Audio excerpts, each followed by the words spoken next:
मालेगाव कॅम्पमध्ये कार जाळल्याची घटना, एकावर गुन्हा दाखल। मालेगाव कॅम्प परिसरात एका चारचाकी वाहनाला आग लावून नुकसान केल्याची घटना समोर आली असून या प्रकरणी कॅम्प पोलीस ठाण्यात गुन्हा दाखल करण्यात आलाय।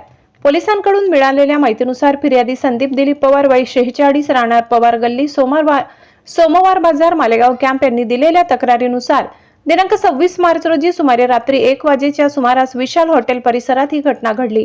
तक्रारीत नमूद केल्याप्रमाणे अज्ञात कारणावरून एका व्यक्तीने फिर्यादी यांच्या मालकीच्या MH41 AS 6999 क्रमांकाच्या क्रेटा कारला आग लावल्याचा आरोप करण्यात आलाय।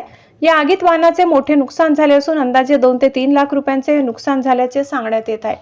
या प्रकरणी बाळा अशोक पठाडे वय 25 राहणार पठाडे गल्ली मालेगाव कॅम्प याचे नाव आरोपी म्हणून समोर आले असून त्याच्या विरुद्ध भारतीय न्यायसंहिता 2023 चे कलम 324(5) अंतर्गत गुन्हा दाखल करण्यात आलाय। सदर गुन्ह्याची नोंद CCTNS क्रमांक 45/2026 प्रमाणे करण्यात आली आहे। दरम्यान या घटनेचा पुढील तपास पोलीस हवालदार मोरे करत असून संबंधित बाबींची सखोल चौकशी सुरू आहे। लोकशाही हक्क न्यूज चॅनलसाठी प्रदीप चौधरी, संचालक, नवापूर।